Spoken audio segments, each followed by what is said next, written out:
quite a lot of the texts we look at are anonymous. So there's no name attached. Really? Yeah, there's no kind of, I'm an expert, I can explain this, but look at my track record. It's just this anonymous circulation of kind of purported information and expert advice that is just, the expertise is created rhetorically through the text itself. So you read it, you become convinced because they clearly know more than you. They've written this book, they've published it. Perhaps it's, to some extent, it's the kind of the guarantee of quality given by the publisher, because there are a lot of big London publishers involved in this. But nevertheless, these aren't celebrity experts. These are just anonymous texts in many cases. I think it's even more interesting when it's these outside stockbrokers that are circulating these materials, because they're often circulating it for free. You don't have to pay for this. They're using the postal system to send thousands of circulars and pamphlets out for free. And you would think in hindsight that it would occur to people to question their economic motives. It's like, why is this free? Is there a catch? Is there something going on here? But that authority is just a kind of abstract kind of the authority of the text, the authority of the repetition of certain ideas across dozens and then eventually hundreds of texts. And as I said, whenever you open a paper, all those ads there, and they kind of almost becomes an echo chamber kind of effect that you keep seeing these promises. They're appearing in the Times newspaper or the Manchester Guardian, whatever it might be. So surely it's got some reputability to it. There must be something in it. These adverts keep appearing. So even though they're not often attached to a kind of celebrity expert, the Warren Buffett kind of idea, people believe this stuff. The same with crypto, right? Yeah. Crypto came about and people saw people getting rich and they thought, well, that can happen then because we know that. And then they're going on the tube and they're seeing adverts for Flocky Inu on the tube. And they're thinking, well, if the London Underground's advertising it, it must be legitimate. And they're seeing it all over social media, on Instagram, and then there's on LinkedIn. someone like me talking about it. And it's just like, it's been waved around in your face the whole time. You start to believe it's real. Mm. Well, there are interesting parallels because around the time that this is developing, this kind of sales technique in the 19th century, one of the biggest consumer products is patent medicines. This is before the NHS. You've got a lot of illness before all kinds of scientific discoveries, penicillin. People are basically ill. A lot of the time people are unwell. And you get all these vendors of patent medicines, the snake oil salesman, exactly.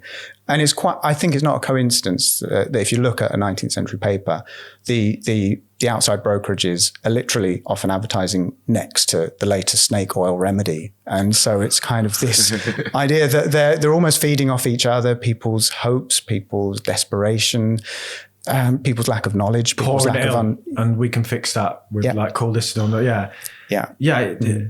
People want to believe that there's easy answers to complicated problems, don't they? And I think anyone who promises that will get traction if they're convincing.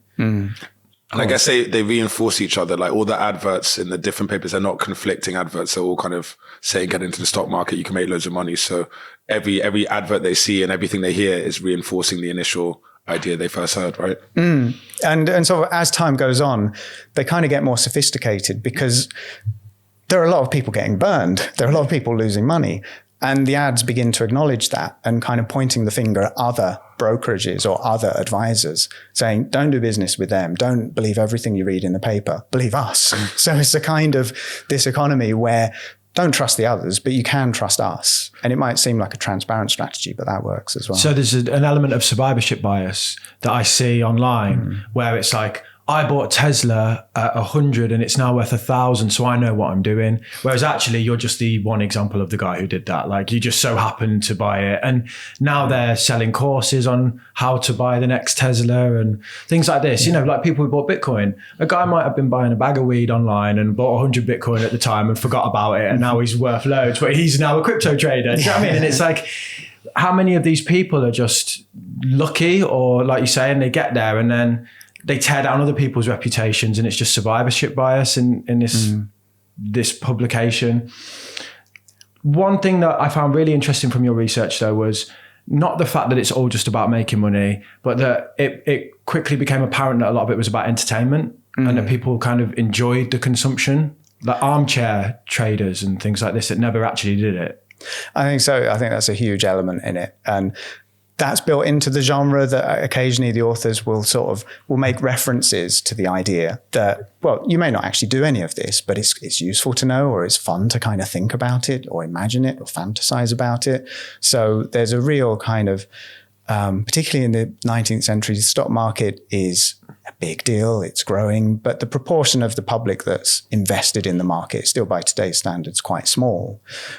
So I think there's an acknowledgement quite early on that, and a kind of pitch to the general public that it's exciting. This is a form of entertainment. There are thrills to be gained from speculation itself, but there are also thrills to be gained from reading about speculation, reading about big stock market crashes. So in the fiction of the 19th century, it's a very common strategy to talk about a big stock market fraud, swindle, crash. It's there in all the kind of big name authors that we remember today. Charles Dickens writes about it. And I think that's kind of laying the groundwork in some ways, because before people can invest, before people have the money to invest, they need to understand the stock market. They need to have ideas about it. So there's a real sense that even if it's a bit disreputable, even if it's riddled with fraud, it's still really exciting. And, this is a place where there's always that excitement about the possibility of getting rich, and getting rich quick. That was a clip from James Taylor. This guy read 300 years of finance history, so you don't have to. Check out the full episode right here.